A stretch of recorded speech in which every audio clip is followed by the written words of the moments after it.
A family can disappear in less than an hour, and the worst part is how ordinary that hour looks before everything changes.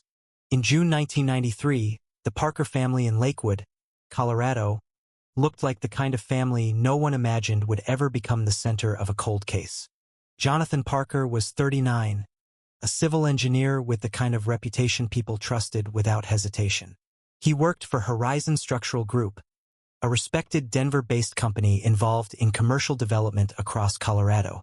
His co-workers described him as disciplined, dependable, and intensely private. He had spent years building a stable life that matched the image many middle-class American families chased in the early 90s. Rebecca Parker was 36, sharp, organized, and financially practical. Before focusing fully on family life, she had worked in financial consulting.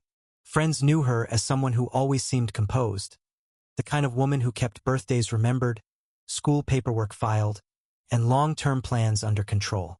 Their only son, Mason, was 12, bright, curious, obsessed with science. The kind of kid who talked about universities years before most children even understood what college meant. That summer, he had been especially excited because he was finally getting a trip he had talked about for months. Boston. Rebecca's parents lived outside Boston, and Mason had spent weeks talking about visiting MIT, even though he was far too young to understand how unrealistic that obsession probably was. The trip was supposed to be simple. Jonathan would drive Mason to Stapleton International Airport in Denver on the morning of June 28th. Mason would fly to Boston for 2 weeks. Rebecca would stay home and enjoy the temporary quiet. That was the plan. But when Rebecca later replayed that morning in her mind, one detail kept returning. Jonathan seemed distracted, not frightened, not openly anxious, just mentally somewhere else. She had noticed it during breakfast, during the final packing check, even when confirming the flight details. Jonathan had always been methodical, if anything, excessively so. That morning, something felt slightly off. Their family car was in the shop for maintenance, so Jonathan had rented a silver sedan from a local rental company the day before. Nothing unusual about that. By 9 a.m., everything should have been routine. Jonathan and Mason left the house as scheduled. Rebecca expected a quick airport drop-off, maybe a phone call if traffic became annoying. Instead, silence. At first, she assumed delays. Air travel in the early 90s wasn't exactly smooth. Weather delays, gate changes, airport confusion, any number of explanations made sense. By evening, though, the silence stopped feeling normal. Rebecca called her parents in Massachusetts. Mason had not arrived. She contacted the airline. The answer changed everything. Neither Jonathan nor Mason had checked in. They had never boarded the flight. Rebecca immediately assumed some logistical problem. A wrong terminal, a missed connection, car breakdown, a hospital emergency. But hours passed and none of those explanations fit. Hospitals had no record. No accident reports matched. No towing company had the rental car. The rental agency confirmed the silver sedan had never been returned. By midnight, police were involved. The first 24 hours brought urgency. Search alerts, regional notifications, vehicle lookouts, interviews. Investigators examined Jonathan's background. Nothing obvious surfaced. No debt crisis, no gambling, no criminal record, no known enemies, no custody disputes, no mental health red flags, no secret second family.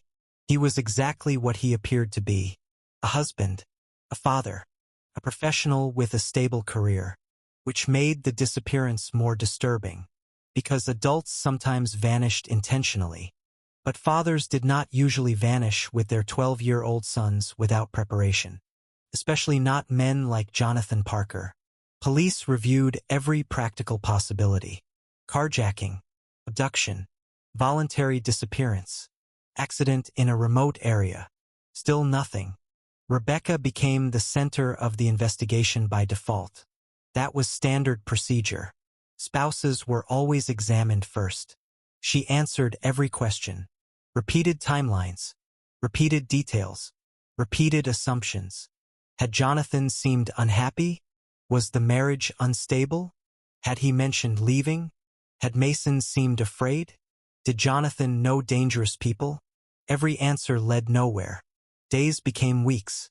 Weeks became months. The media covered the case heavily at first. A missing engineer, a missing child, a vanished rental car. The story had all the ingredients of public obsession. Tips flooded in. A reported sighting in Nevada. A family claiming to have seen Jonathan at a truck stop in Arizona. A waitress convinced Mason had eaten at her diner. None of it held up. The case slowly cooled. But Rebecca never accepted that word. Cold. Because to her nothing was cold. Nothing had ended. There were no bodies. No proof of death. No finality. Just absence. The years moved forward whether she wanted them to or not. America changed. Denver changed. Stapleton Airport eventually shut down and was replaced. Entire neighborhoods transformed. Mason remained 12 forever. Jonathan remained 39 forever.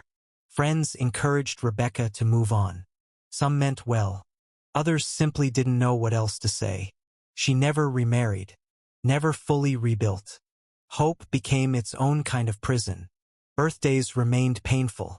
Christmases stayed incomplete. Every unexpected phone call carried impossible potential. And then disappointment. Again. And again. And again.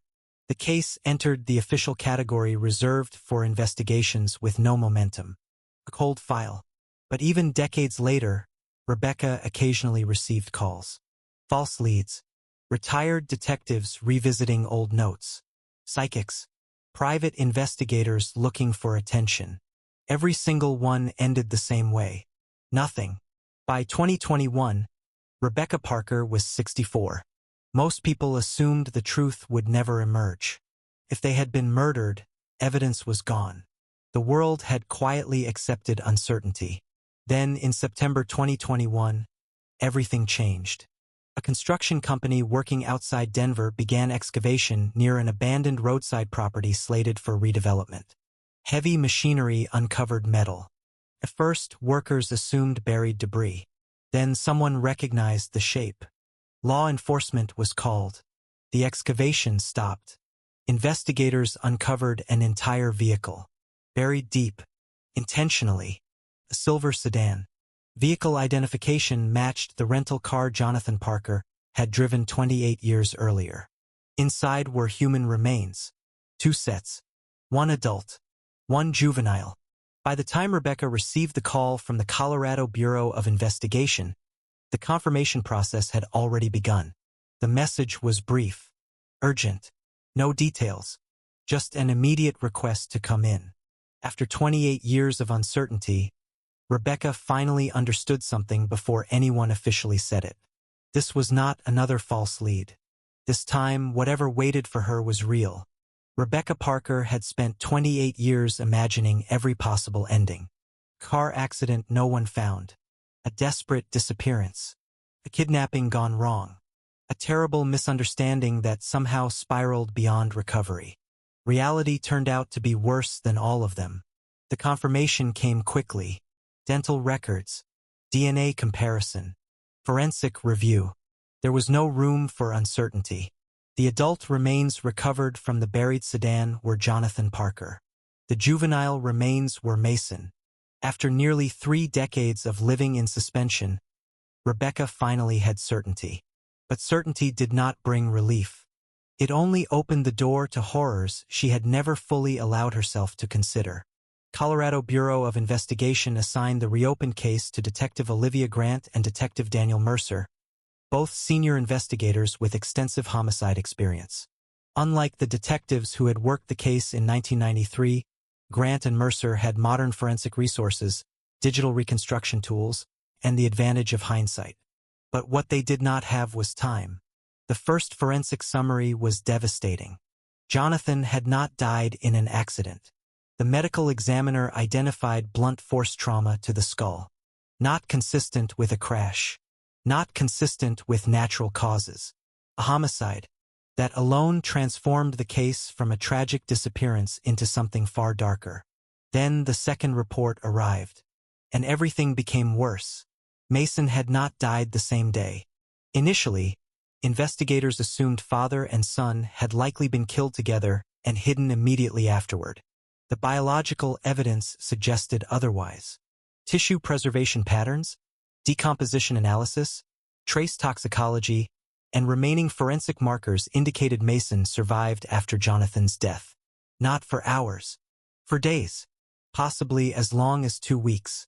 There were traces of benzodiazepine compounds. Repeated exposure. Not accidental contamination. The implication was unbearable. Someone had kept a 12-year-old child alive after murdering his father. Someone had sedated him, controlled him, then eventually killed him too. Even seasoned investigators struggled with the cruelty of it. Olivia Grant delayed telling Rebecca every detail immediately.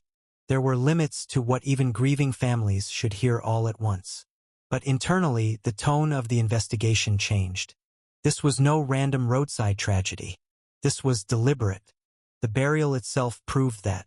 The sedan had been placed deep underground. Not hidden poorly. Not abandoned. Buried. The excavation depth indicated heavy equipment involvement. A private individual could not casually accomplish that with basic tools. This required planning, machinery, time, coordination. The killer or killers had assumed the vehicle would never be found. Mercer focused on reconstructing the final known timeline. Jonathan had supposedly left Lakewood around 9 a.m. for Stapleton Airport, a routine route. Yet investigators reviewing surviving 1993 traffic documentation and archived reports discovered an immediate inconsistency. The sedan had not been headed toward the airport corridor. The vehicle had traveled in the opposite direction, toward a less populated area outside Denver. That changed everything.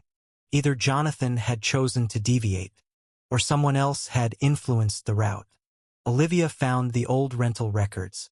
The company, Rocky Mountain Auto Leasing, no longer existed. Bankruptcy in the late 90s. Ownership changes. Lost archives. But enough documentation survived. Jonathan had rented the silver sedan through a local independent branch. That detail led investigators to former employees. Most remembered nothing. One eventually did. Michael Dorsey. In 1993, he had been a college student working temporary front desk coverage at the rental office. Now in his late 40s, living outside Phoenix, Michael remembered Jonathan. Not because of anything extraordinary that morning. Because of what happened afterward. A week after the disappearance, a man had come into the office. Not to rent a car. Not for legitimate business. Just questions. About the missing customer. About the investigation.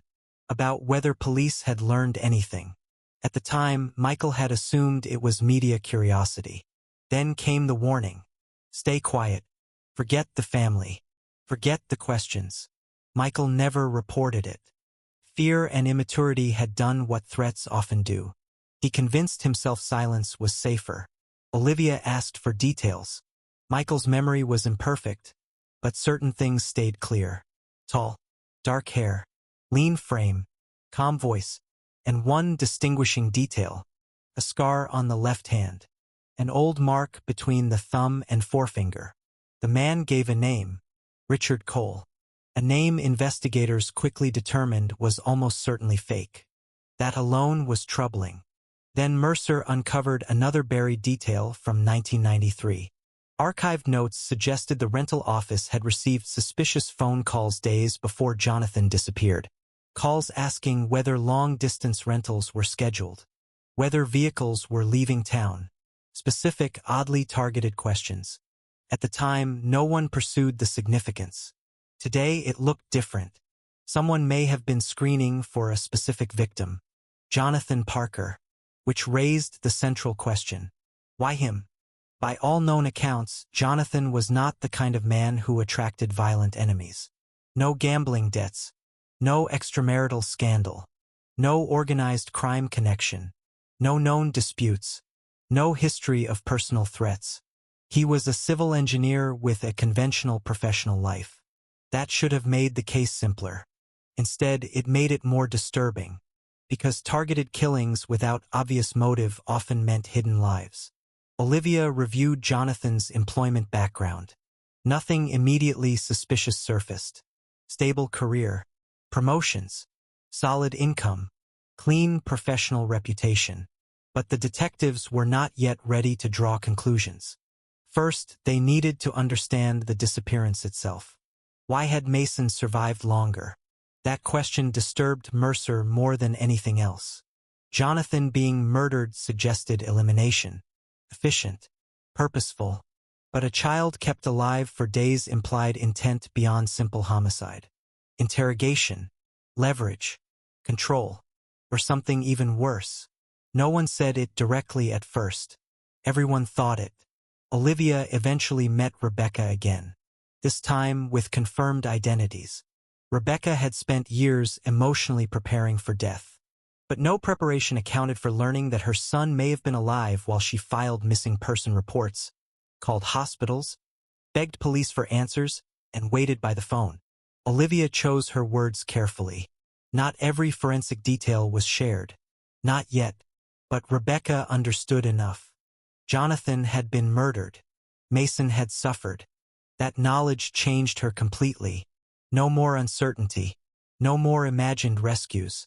Only rage. Mercer believed reopened cold cases often moved fast once the first barrier broke.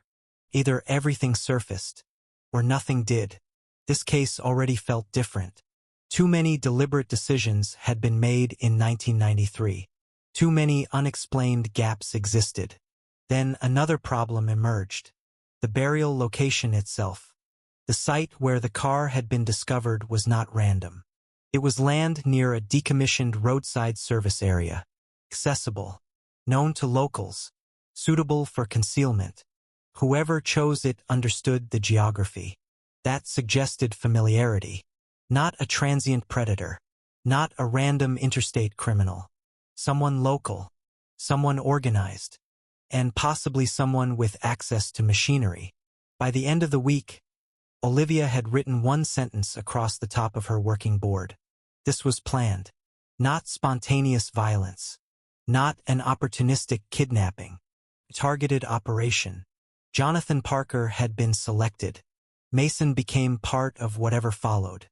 And somewhere inside the forgotten details of 1993, someone already knew exactly why. Once Olivia Grant became convinced the original investigation had failed for reasons beyond simple incompetence, the case changed shape. Cold cases often suffer from missing evidence, dead witnesses, and faded memory. That was expected. But this case carried something different. Intentional neglect. Someone in 1993 had either missed critical information or chosen not to act on it. The break came from a woman named Margaret Holloway. She was 71 in 2021, retired, living in Aurora, and had watched the news coverage after the Parker remains were identified. At first, she almost ignored it. Time had a way of convincing decent people that uncertain memories were unreliable. Then she saw the mention of the abandoned roadside service property where the car had been found. That location struck her immediately. She called investigators the same afternoon. Olivia and Mercer interviewed her the next morning. Margaret's recollection was cautious but steady. On June 28, 1993, she had been driving through that same corridor late that morning. She remembered a silver sedan because it appeared to be stopped in an unusual place. Another vehicle had been positioned nearby. At the time, she assumed some kind of roadside issue. Then she noticed something unsettling. A boy. Still. Too still. And the emotional impression that stayed with her for 28 years was simple. Fear. She could not positively identify faces after so many years, but when shown archival photos of Jonathan and Mason Parker, she believed they matched what she had seen. The question that immediately followed was brutal. Why had she never come forward? Margaret's answer was worse than expected. She had. 2 days after the disappearance hit the news, she contacted police. She reported everything. The location, the silver sedan, the second vehicle, the boy. She remembered the detective's reassurance that the information would be checked. Then silence. No follow-up. No further questions. Nothing. Mercer dug into archived departmental records. The original investigation logs were incomplete, but after enough review, they located the relevant report. Margaret had indeed called.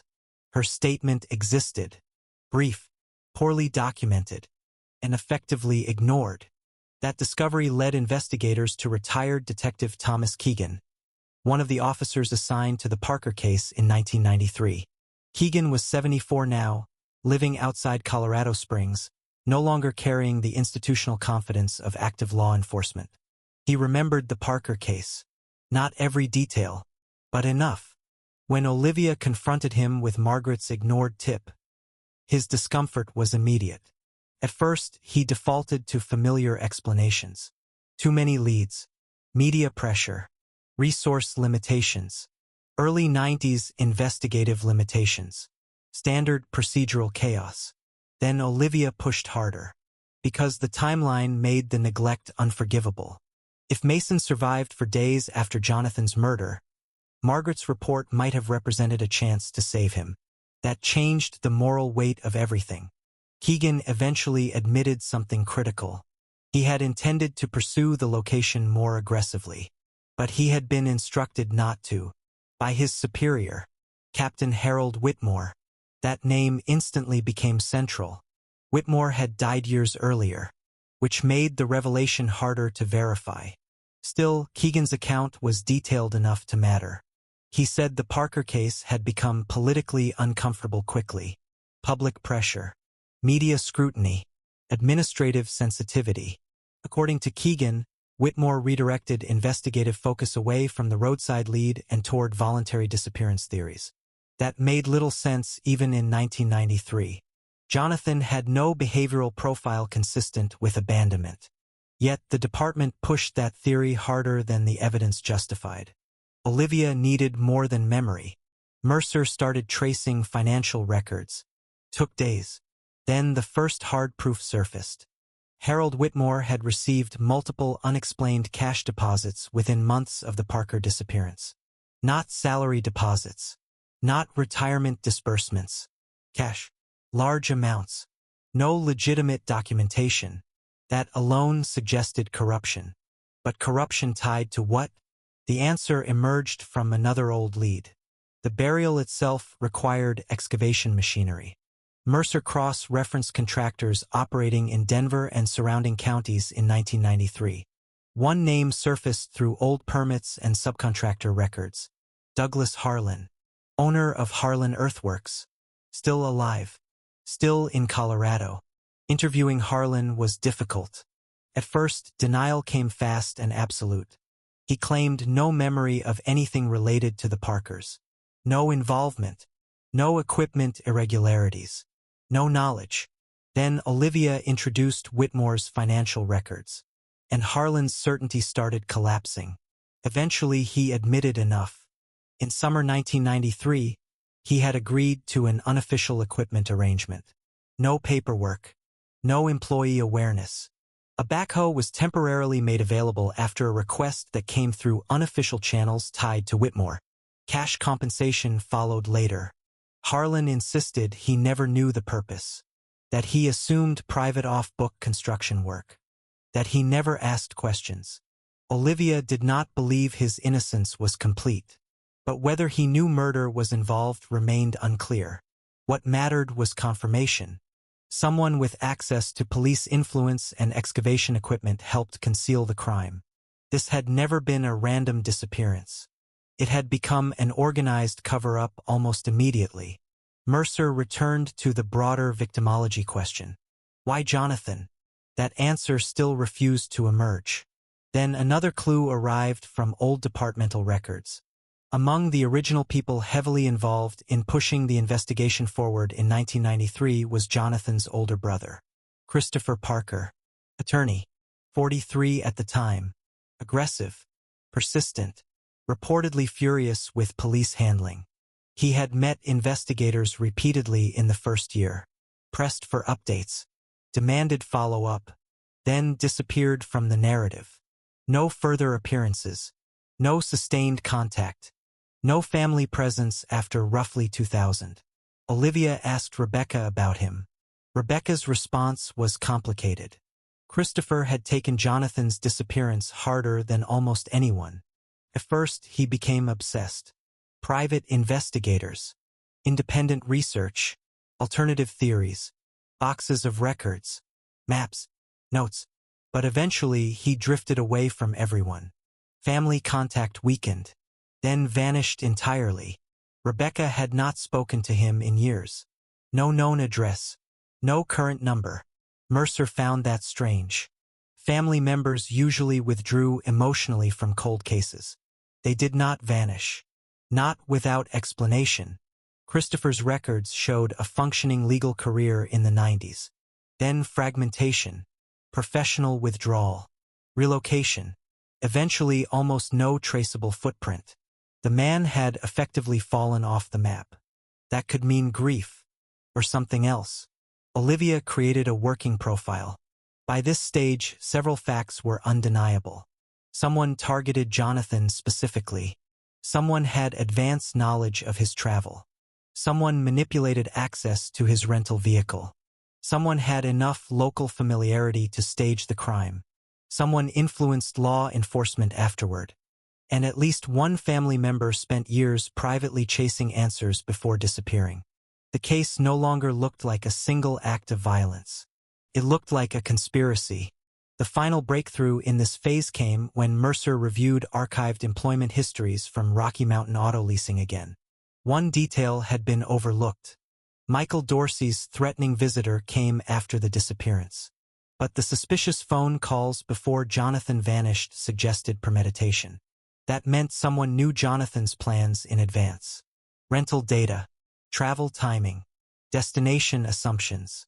That information had to come from somewhere.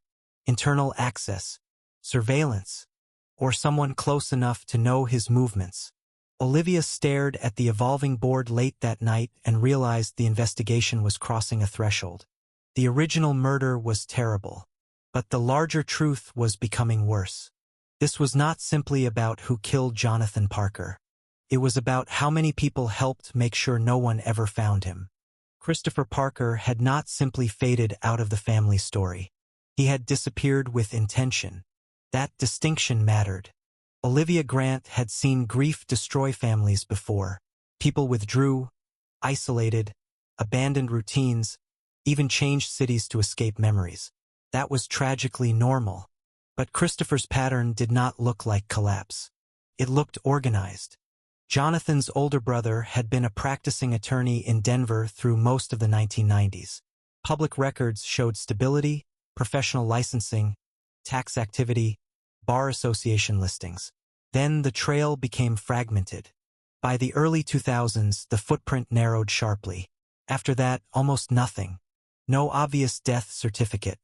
No stable residential records. No employment filings that made sense. It was as if he had deliberately stepped outside normal civic existence. Mercer found that impossible to ignore. Rebecca offered what little she knew. Christopher had initially become the family's unofficial investigator after Jonathan vanished.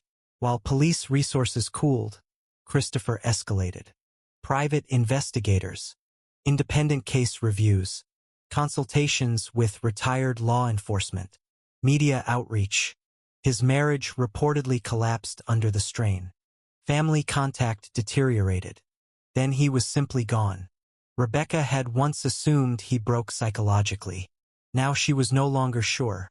Mercer pursued financial traces, storage records, utility fragments, archived billing databases. One entry stood out. A storage facility account opened in 1998 under a name that immediately triggered attention. Richard Cole. The same alias Michael Dorsey's threatening visitor had used. That could not be coincidence. Olivia moved fast. The storage facility still existed. The unit had remained continuously paid for over 2 decades through automated transactions routed through indirect payment structures. Not abandoned. Maintained. That meant either Christopher was alive, or someone wanted investigators to eventually find what was inside. A warrant was secured. The unit was opened. What Olivia expected was emotional debris. family memorabilia, old investigation notes, a grieving relative's obsession. What she found was something else entirely. Method, precision, discipline, boxes labeled by year, cross-referenced financial records, archived newspaper clippings, annotated maps, employment records, property ownership charts, photographic enlargements, typed timelines, legal research, corporate filings. Christopher had not been spiraling. He had been building a case. Mercer went silent as they worked through the material. This was not amateur fixation. This resembled structured investigative intelligence. At the center of the evidence wall was a name: Nathaniel Crawford, former senior vice president at Horizon Structural Group. Jonathan Parker's employer. Olivia immediately pulled the corporate history. Horizon had been a powerful Colorado development firm in the late 1980s and early 1990s. Commercial projects, municipal partnerships, large-scale expansion. Then Mercer found the first major connection: a fatal structural collapse in 1991. A shopping center development outside Denver. 3 workers killed.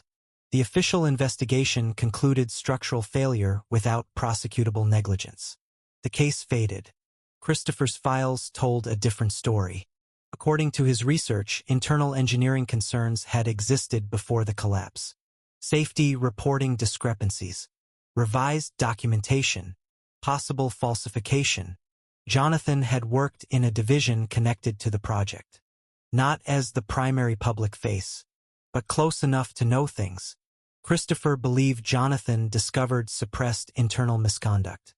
That theory aligned with something Mercer had already noticed in employment records.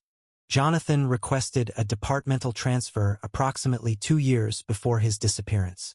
No explanation recorded. At the time, it looked routine. Now it looked suspicious. Olivia dug deeper into archived HR records. Limited documentation survived, but enough confirmed movement away from a specific project structure. Christopher's notes suggested Jonathan had become uncomfortable with internal decisions at Horizon. Not enough evidence for prosecution, but enough to make someone dangerous. Mercer kept turning through the files. Former executive compensation reports, internal memos, property acquisition records, anonymous witness statements. Christopher had apparently gathered himself. And then photographs, corporate event photography from the mid-1990s. One face repeated: tall, dark-haired, controlled expression. Even older photographs retained a chilling familiarity. Olivia immediately compared the face to Michael Dorsey's description. The match was disturbingly plausible. Nathaniel Crawford. Christopher had circled his name repeatedly. Pages of notes referenced possible shell transactions, unexplained cash movement, relationships with politically connected figures, and potential ties to Harold Whitmore. Christopher had built a theory. Jonathan discovered corporate misconduct. Jonathan became a liability. Crawford neutralized the threat. But theory was not proof. Olivia needed evidence. A legal review moved quickly because the reopened homicide already contained credible conspiracy indicators. Search authorization followed. Nathaniel Crawford, now in his 70s, lived outside Denver. His professional life had largely ended years earlier, though wealth remained substantial. The residence search changed the case instantly. Evidence emerged from a concealed lower-level section of the property. Not a simple storage area. Something older, repurposed, modified. Olivia immediately requested forensic containment. Samples were collected. Historic material recovery began. Even before lab confirmation, Mercer understood what they may have found. A holding space. Weeks later, laboratory results confirmed trace biological material consistent with Mason Parker's genetic profile. That meant the unthinkable was no longer hypothetical. Mason had been there, held there, drugged there, alive there. Rebecca was not told immediately. Olivia needed the entire evidentiary framework stabilized first. Because emotionally devastating evidence without prosecutorial certainty could destroy the case. Everything pointed toward Crawford now. Jonathan likely represented a corporate threat. Mason became collateral leverage. But even as Olivia assembled the theory, one problem refused to disappear. Christopher Parker. If he had built all this years earlier, why never come forward? Why disappear? Why hide evidence instead of delivering it? Mercer found fragments suggesting Christopher may have tried. Some references implied blocked access, dismissed meetings, ignored inquiries, potential distrust of law enforcement after learning of Whitmore's corruption. But something still felt incomplete. Then Olivia found the photograph. It had been tucked inside one of Christopher's folders, not prominently displayed. Older print stock. Mid-1990s. Corporate event setting. Horizon personnel. Nathaniel Crawford. Several executives. And one unexpected face. Rebecca Parker. Olivia stared at it for a long time. Not a casual public background presence. Not random attendance. Integrated proximity. Familiarity. Professional closeness that did not fit Rebecca's known story. Mercer checked background notes again. Rebecca had described herself as primarily removed from Jonathan's corporate world. That statement now looked incomplete. Olivia requested a deeper background review. Financial histories, archived employment traces, social connections, private correspondence if recoverable. The first indications arrived quickly. Rebecca's financial consulting background intersected with professional circles adjacent to Horizon during the early 1990s. Indirect overlap. Enough for acquaintance. Possibly more. Olivia did not yet draw conclusions. But the emotional geometry of the case had shifted. What had looked like an external corporate assassination might involve deeper personal betrayal. Still, that belonged to the next phase. For now, the facts remained grounded. Christopher Parker had spent years privately investigating his brother's murder. Nathaniel Crawford had become the central suspect. Mason had almost certainly been held in Crawford's property. And the man investigators once assumed had simply vanished in grief may have been closer to the truth than anyone ever realized. By the time forensic confirmation tied Mason Parker to Nathaniel Crawford's property, Olivia Grant believed the case was finally moving toward a conventional conclusion. Not a simple conclusion, not a clean one, but structurally understandable. A corporate executive with motive, a murdered engineer who knew too much, a child held to control the fallout, a corrupt police captain paid to bury the investigation. It was horrific, but it made narrative sense. Then the evidence refused to stay simple. The photograph with Rebecca Parker continued to bother Olivia. One photograph alone meant very little. Social overlap in professional circles happened all the time, especially in cities like Denver where corporate and consulting communities intersected. But the more background research they completed, the harder it became to dismiss. Rebecca had worked in financial consulting in the early 90s. Not casually, not briefly. She had handled corporate-facing clients. Some linked indirectly to development and infrastructure sectors. That alone did not prove intimacy with Crawford. But Olivia no longer believed Rebecca's connection to Horizon had been minimal. Mercer dug into archived professional directories, event registrations, old accounting references, and tax filings. Pattern emerged. Rebecca's name appeared repeatedly in contexts adjacent to Horizon's executive network. Enough contact to know Nathaniel Crawford personally. Enough familiarity that the photograph no longer looked incidental. Olivia requested a formal re-interview. Rebecca arrived emotionally exhausted, physically diminished by weeks of revived grief, but still composed in the same disciplined way she had presented herself throughout the investigation. At first, Olivia kept the conversation narrow. Corporate overlap, professional history, event attendance. Rebecca admitted more than before. Yes, she had attended some business functions. Yes, she had met executives through consulting work. Yes, Nathaniel Crawford was familiar. The omissions from earlier interviews were explained as irrelevant details she never believed mattered. That might have been believable. Then Olivia presented the deeper findings. Private call records. Recovered fragments from archived telecom billing systems. Not complete, but enough. Repeated contact between Rebecca and a secondary number linked indirectly to Crawford's business network in the months before Jonathan's disappearance. Rebecca's composure changed. Not dramatically, just enough.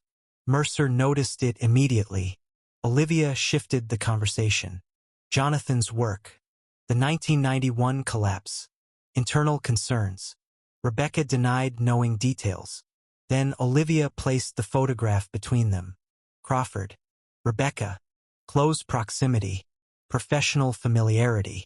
Rebecca said nothing for a long time, then finally admitted the truth in stages. Yes, there had been a relationship. Not necessarily at first emotional, she claimed. It began through overlapping business contact. Eventually became personal. Olivia had expected denial. What she encountered instead was selective confession. Rebecca acknowledged the affair but framed it as complicated, temporary, disconnected from Jonathan's disappearance.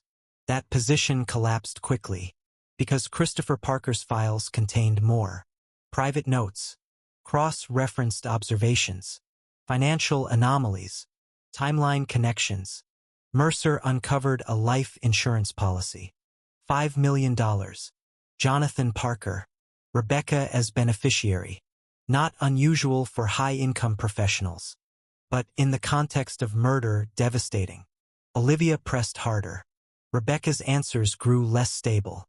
Eventually, the larger structure surfaced. Jonathan had discovered internal wrongdoing at Horizon. Not vague ethical discomfort. Something serious. Christopher's theory had been correct. Safety reporting had been manipulated during the 1991 collapse investigation. Documentation altered. Responsibility buried. Jonathan knew enough to become dangerous. Not enough to expose the full conspiracy immediately, but enough to threaten careers, reputations, potential criminal liability. Crawford viewed Jonathan as a risk. Rebecca knew about Jonathan's concerns. And by then, according to evidence, she was already emotionally and financially entangled with Crawford. That revelation reframed everything. This was no longer strictly a corporate elimination. It was personal betrayal layered over institutional corruption. Olivia confronted the hardest question directly. Did Rebecca know Jonathan would be killed? Rebecca resisted, then partially yielded. The plan, she claimed, had originally centered on pressure, control, silencing, not murder. Olivia did not believe her. Evidence suggested deeper awareness. But prosecutors would decide how far intent could be proven. The question of Mason became even darker. Rebecca insisted Mason was never supposed to die. She claimed Crawford changed the outcome after Jonathan was already dead. That Mason became a liability, a witness, someone who recognized faces, someone who could not be released safely. Olivia found that explanation morally grotesque but strategically plausible. The child's prolonged survival aligned with indecision or secondary planning. Forensic toxicology suggested repeated sedation, not immediate execution. Mercer pushed further.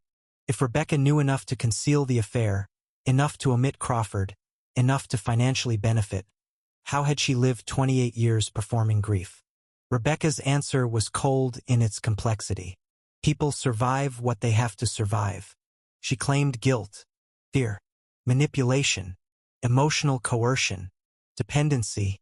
Olivia had heard variations before. Some true, some calculated, some impossible to separate cleanly. But the core fact remained. Rebecca had withheld critical truth for decades. That alone made her complicit. Meanwhile, the case against Crawford strengthened rapidly. Search warrants expanded. Financial subpoenas widened. Historical property and business transactions were reconstructed.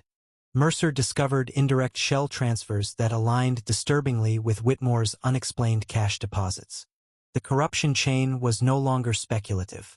Crawford had motive, opportunity, political reach, and now likely co-conspirators.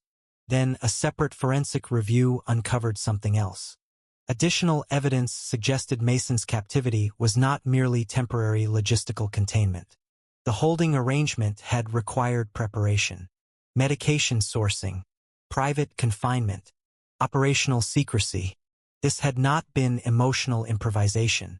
It was organized.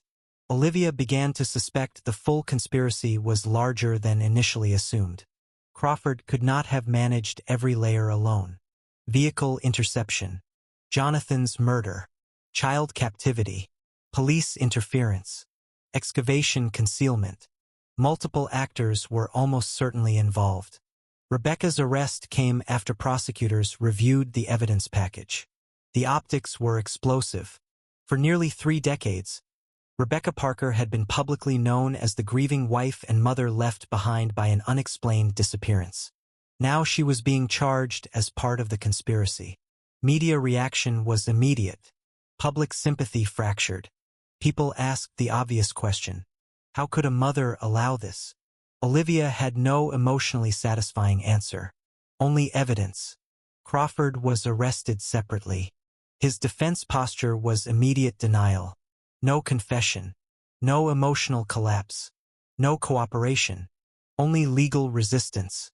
Yet even with both major suspects in custody, Olivia knew the case was incomplete, because Christopher Parker still remained unresolved. His files had uncovered the truth.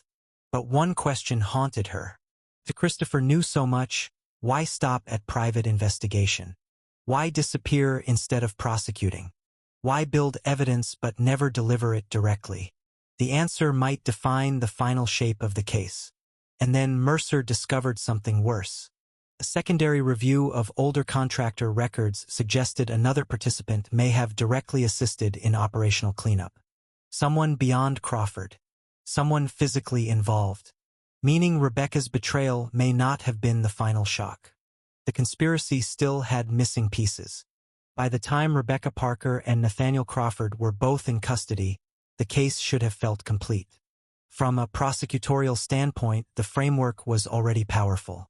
A murdered husband, kidnapped child, corporate motive, financial benefit, police corruption, concealment. It was enough to convince a jury if the evidence held. But Olivia Grant had worked enough major cases to recognize an uncomfortable truth. When a conspiracy survives for nearly 3 decades, the first version of the truth is rarely the full one. Mercer's contractor review became the next fracture point. The backhoe arrangement linked Douglas Harlan to the burial concealment, but timing analysis suggested more than passive equipment access. The logistics were too coordinated. Jonathan's murder, Mason's confinement, vehicle transport, body disposal, police interference. These were not isolated actions. Someone else had operational involvement. A secondary name surfaced through archived subcontracting records. Mitchell Rhodes, former independent contractor, short-term heavy equipment operator, occasional private security work, loose employment history, frequent cash income, several arrests over the years, none resulting in major convictions. By 2021, Rhodes was dead. Heart failure 3 years earlier. That mattered because financial reconstruction linked Rhodes indirectly to entities connected to Crawford in 1993. Cash movement, unofficial labor, disposable operational support. Olivia's working theory hardened. Crawford had not personally managed the dirty logistics. People like Rhodes did that, which made the emotional geometry even colder. Executives rarely dug graves. They hired men who asked fewer questions. But the most psychologically complex part of the case remained Rebecca. The public narrative simplified her into a monster quickly. The betrayed wife had become the hidden co-conspirator. But criminal reality was rarely that emotionally clean. Olivia reviewed Rebecca's interviews repeatedly. Not because she doubted guilt, because she wanted precision. Rebecca had admitted the affair, admitted concealment, admitted awareness that Jonathan's conflict with Horizon had escalated. But intent remained legally critical. Did she agree to murder? Or did events outrun whatever rationalizations she originally accepted? The prosecution believed intent could be shown. Olivia believed the emotional truth was more complicated, but no less damning. Rebecca eventually agreed to a more extensive interview under attorney supervision. This time, details came with less resistance. Jonathan had become increasingly distressed in early 1993. He believed wrongdoing inside Horizon went beyond professional negligence. He suspected deliberate fraud tied to the 1991 collapse. He talked about documentation, internal reports, possible disclosure. Rebecca admitted Crawford knew Jonathan had become unstable from a corporate perspective. Whether Crawford learned this through direct contact or through Rebecca became a critical but blurred question. Rebecca insisted she never intended Jonathan's death, that the original expectation was intimidation, pressure, silence, a forced retreat. Olivia had trouble accepting that, because adults planning coercion against a spouse while hiding an affair already crossed devastating moral thresholds. But intent in conspiracy cases often evolved incrementally. Rebecca's account suggested exactly that. Then came the hardest subject, Mason. Rebecca broke emotionally only when the conversation centered on her son. Not performatively. Not in the polished way earlier interviews sometimes felt. This was different. She insisted Mason had never been part of the intended permanent solution. Jonathan, perhaps, but not Mason. According to Rebecca, after Jonathan was eliminated, Crawford argued the child had become impossible to release. He knew faces. He knew names. He had heard enough. Olivia asked the obvious question. Why not go to police then? Why not expose everything? Rebecca's answer was ugly in its honesty. Fear. Exposure. Financial ruin. Public disgrace. Criminal implication. By then, silence had become self-preservation. That was the moral center of her guilt. Not merely the affair. Not merely betrayal. The conscious decision to preserve herself after a child's fate became irreversible. Mercer later described it bluntly. She may not have killed Mason herself, but she chose herself over him. That distinction would matter emotionally, but not enough legally. Meanwhile, Crawford's defense team moved aggressively. Predictably, attack chain of custody, challenge historical evidence, question degraded forensic interpretation, argue contamination, argue memory unreliability, argue prosecutorial reconstruction bias. No surprise there. What mattered was Christopher Parker's archive. Without it, the case would remain circumstantial in dangerous ways. With it, motive became coherent. Conspiracy became traceable. Crawford became narratively anchored. But Christopher still remained the unresolved ghost.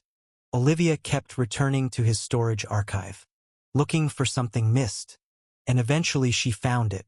Private journal sequence. Not dramatic confession material. Methodical notes. Dates. Theories. Cross-checks. One recurring phrase stood out. He knows I'm close. Mercer believed Christopher had eventually identified Crawford definitively. Not suspected. Known. That explained the alias, the secrecy, the disappearance. But another line changed everything. No one inside can be trusted. Christopher had lost faith in law enforcement entirely. Given Whitmore's corruption, that belief made sense. But the timeline suggested something more. Christopher may have believed Crawford still retained institutional protection long after the original murders, which explained why he built a private case instead of approaching authorities. Then another revelation emerged. Archived financial tracing linked Christopher himself to periodic surveillance expenditures through the 2000s. Vehicle rentals, background investigation services, private database access, even medical inquiry attempts. He had not abandoned the case. He had devoted his life to it. Rebecca, when informed, reacted with visible devastation. She had assumed Christopher collapsed. Instead, he had continued hunting the truth while she carried her own silence. That psychological contrast shattered whatever remained of her emotional equilibrium. But the final operational mystery remained unresolved. How had the buried vehicle been discovered in 2021? Construction coincidence was possible. Yet the timing felt suspiciously precise. Land that remained untouched for decades suddenly excavated.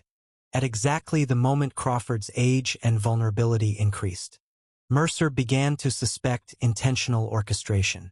Then came a banking clue: the storage unit's automatic payments. Still active, still current, funded through a trust structure recently closed.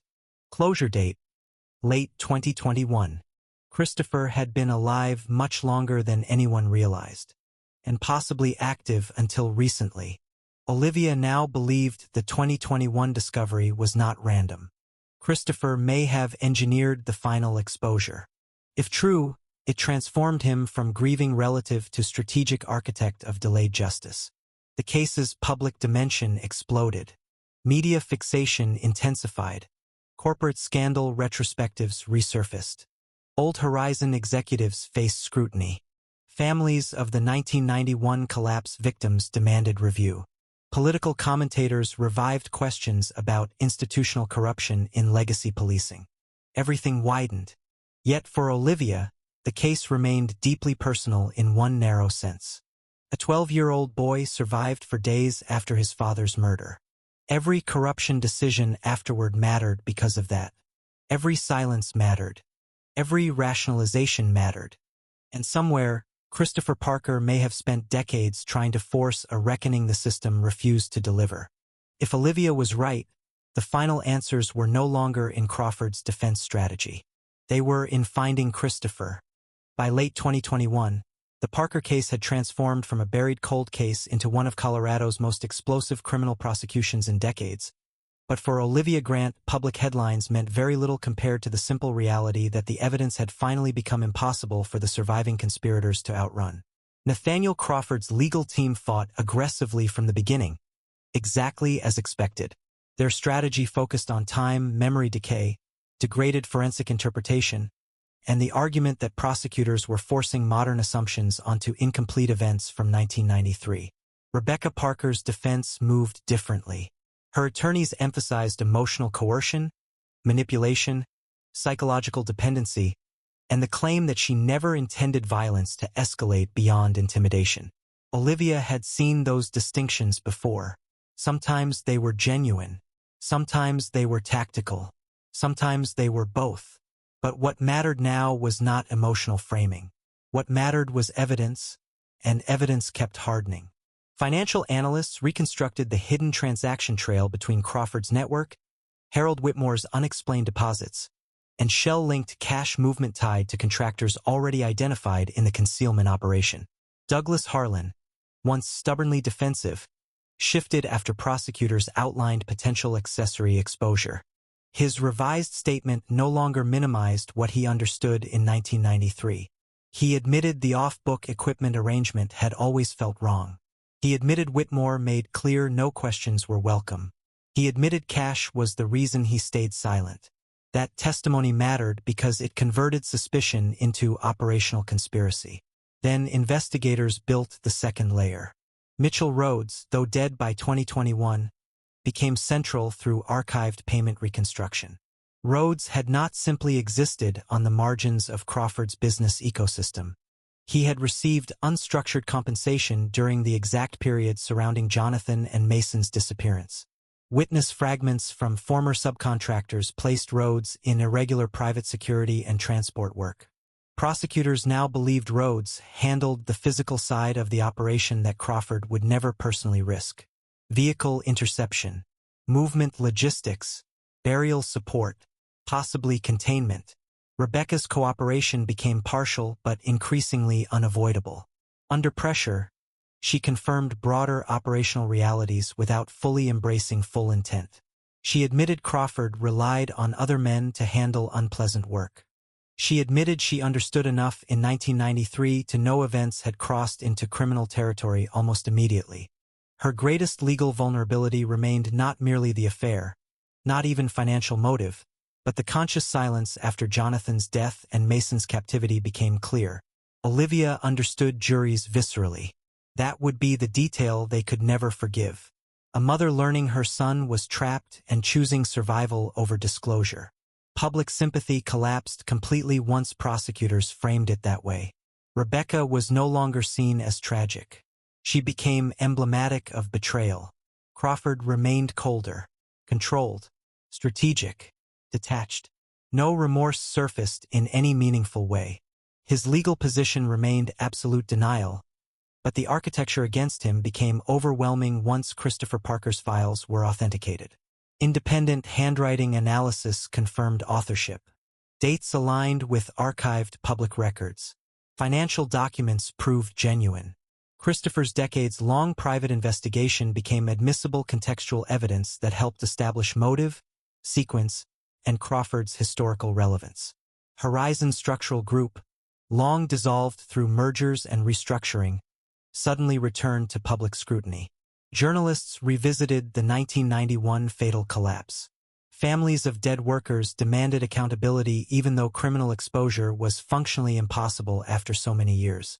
The emotional center of the case widened beyond the Parker family. This was no longer merely one murder conspiracy.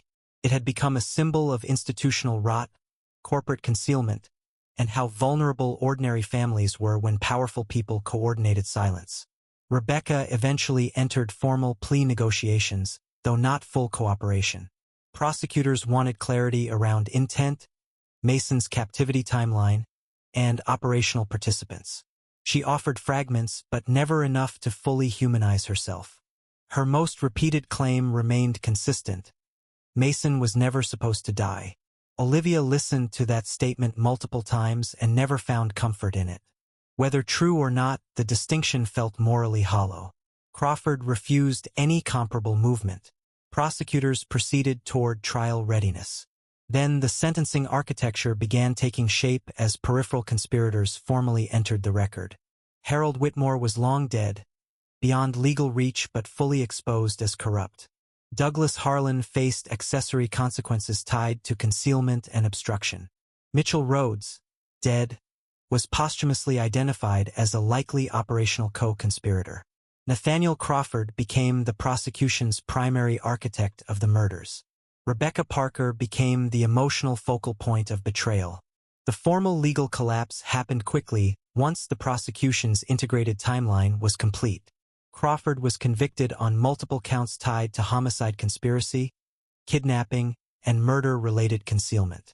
The sentence was effectively permanent imprisonment.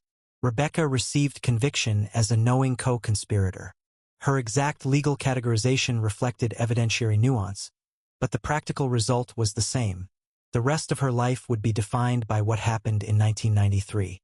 When sentencing concluded, media described it as justice delayed but delivered. Olivia rejected the phrase privately. Justice delivered would have meant Mason surviving. Justice delivered would have meant Jonathan exposing corruption before anyone died. This was accountability, perhaps, not justice. Still, Rebecca finally faced public reckoning. Crawford finally lost control. The conspiracy finally became historical fact instead of whispered suspicion. And yet one question remained unresolved, the same question Mercer kept returning to every time the case seemed emotionally complete. Christopher Parker. Because none of this would have happened without him. Without the storage archive, Crawford's motive might have remained speculative. Without Christopher's decades of reconstruction, investigators may never have understood the corporate connection. Without someone sustaining the truth in private for decades, the Parker case might have remained nothing more than a tragic excavation story with no prosecutable ending. Which meant the most important surviving participant in the story was still missing. Olivia believed by then that Christopher had stayed alive long enough to force the reckoning himself. She believed the buried vehicle's discovery timing was no coincidence. She believed the construction trigger had likely been engineered. Mercer agreed. But belief was not evidence. Christopher's trust closure records suggested recent activity. Financial maintenance of the storage unit continued almost to the present. Someone had been making sure the evidence survived. Someone had been waiting.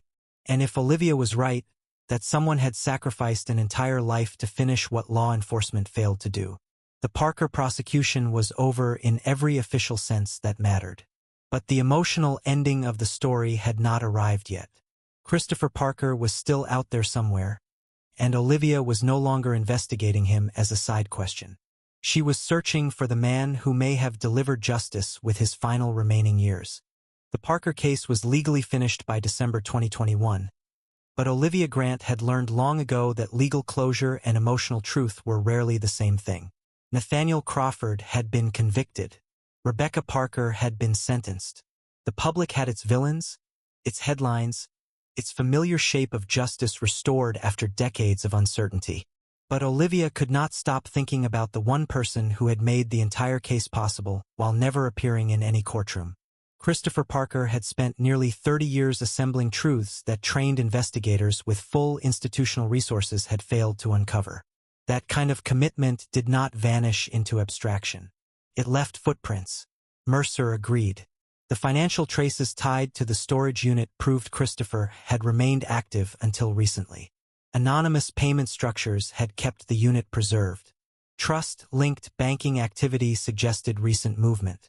Utility access records connected to older aliases hinted that Christopher had deliberately avoided conventional identity systems for years. None of that looked accidental. It looked like a man who believed the system had failed so completely that he had built his own parallel investigation and remained inside it until the end. Olivia began retracing the most recent payment chain. It was painstaking work. Shell entities, proxy financial services, small structured transactions designed to avoid obvious scrutiny. Whoever maintained them understood how to disappear quietly. But illness creates urgency, and urgency creates mistakes. One transfer led to a hospice-related medical billing intermediary in northern Colorado. Another pointed to a private mail forwarding service. Then came a document linked to a temporary rental under yet another alias. Mercer found the timeline first. Late October 2021. Very recent. Christopher had been alive while Crawford was arrested. Alive while Rebecca's cooperation fractured. Alive while the prosecution framework formed. The realization changed everything. Olivia no longer believed Christopher merely left evidence behind. She believed he had actively watched the case unfold. A search authorization followed. The final location was remote, private, and deliberately anonymous. Christopher Parker was found exactly where Olivia suspected he would be. Alone, deceased, beyond medical intervention by enough time to make rescue impossible but recent enough that his timeline aligned almost perfectly with the prosecution's final phase. Cancer explained the physical decline reflected in medical fragments investigators recovered. Advanced, aggressive, likely terminal long before the public discovery of Jonathan and Mason's remains. Mercer stood in silence for a long time after the identification was confirmed. Christopher had not vanished because he broke. He vanished because he committed. He had spent the final chapter of his life with singular purpose. The materials recovered with him answered the last operational mystery. Yes, the construction discovery had been engineered. Christopher had spent years monitoring the abandoned roadside property where the vehicle was buried. When redevelopment plans finally aligned, he created the conditions that ensured attention would fall exactly where it needed to. Anonymous disclosures, quiet pressure, administrative nudges invisible on the surface but unmistakable in reconstruction. He had not dug the car up himself. He had simply made sure someone eventually would. The emotional force of that realization landed differently for Olivia than any courtroom verdict had. A dying man had carried the weight of his brother and nephew's murders across nearly 3 decades because he believed no one else would ever finish the job. He had watched institutions fail. He had watched corruption bury truth. He had watched the woman his brother trusted choose silence. And instead of surrendering, he became the memory no one could erase. Christopher left journals far more personal than the structured investigative archive in the storage unit. Those pages transformed him from strategist back into family. He wrote about Jonathan not as a victim but as a younger brother who once called him for practical advice, who overthought career decisions, who believed hard work protected decent people. He wrote about Mason as the nephew who asked impossible science questions and once insisted he would build something important someday. He wrote about Rebecca too, though not with rage as Olivia expected. The betrayal was there, unmistakably, but so was sadness. Christopher seemed to understand long before investigators did that human weakness rarely arrives wearing obvious evil. Sometimes it looks like fear, sometimes selfishness, sometimes the gradual surrender of conscience one compromise at a time. The final journal entries were dated only weeks before his death. Christopher knew time was short. He knew he would likely never sit in a courtroom. He knew Olivia and Mercer by name, having followed the investigation after the remains were found. He wrote that he chose not to contact them directly because certainty mattered more than emotional confrontation. He had spent too many years almost proving things. This time he wanted facts to speak without him. Rebecca was informed after Christopher's death was confirmed. Her response was unlike anything Olivia had seen from her before. Not legal strategy, not defensive explanation, just the collapse of a person finally forced to confront what another human being sacrificed while she chose silence. Rebecca requested access to Christopher's writings. Prosecutors denied immediate release. Olivia understood why, but privately she believed Rebecca already knew enough. Crawford, predictably, showed no comparable reaction. Men like Crawford rarely recognize sacrifice unless it served their own ambitions. Publicly, Christopher's role became known in limited form. Investigators protected sensitive operational details, but the broad truth emerged. Jonathan Parker's brother had never abandoned the case. He had pursued justice until death. Media coverage transformed him into something between tragic hero and cautionary symbol. Olivia disliked simplification, but she understood why people needed that framing. Rebecca's sentencing remained unchanged. Crawford's conviction held. The Parker case officially closed before the year ended. Yet Olivia carried Christopher's final note longer than any legal document. It was brief. No theatrics. No self-congratulation. Just a few lines written by a dying man who had spent nearly half his life refusing to let memory be buried with evidence. He wrote that some people mistake justice for revenge because both are born from pain, but they are not the same thing. Revenge wants suffering returned. Justice wants truth restored. He wrote that Jonathan deserved truth. Mason deserved truth. Even Rebecca deserved truth, no matter what she had done with it. And then the final line, the one Olivia never forgot. The worst thing evil ever teaches ordinary people is that silence is survival. It isn't. Silence is how evil rents space in decent lives and stays there for decades. In the end, the Parker story was not only about murder, corruption, betrayal, or even justice. It was about what happens when conscience is abandoned in small moments that later become irreversible. Because most tragedies do not begin with monsters. They begin when ordinary people decide looking away is easier than doing what is right. Thank you sincerely for spending your time with us and staying until the end of today's story. In a world where people are constantly rushing, choosing to pause and listen to a story like this means more than you may realize. Stories like this remind us that truth does not always arrive quickly. Justice does not always come when we hope it will. And the choices people make in moments of fear can shape entire lives for decades. But they also remind us of something equally powerful. That courage, conscience, and persistence can survive even the darkest silence. Sometimes one person's determination to protect the truth can outlast corruption, betrayal, and even time itself. We hope this story leaves you not only moved, but also reflecting on the people in your own life, the decisions we make when no one is watching, and the importance of never staying silent when something is wrong. If the story touched your heart, please support our channel in the simplest ways. A like helps more people discover these stories. A comment below lets us hear your thoughts, feelings, and reflections. We truly read them. And if you enjoy meaningful stories like this, please subscribe to our channel so you can continue this journey with us.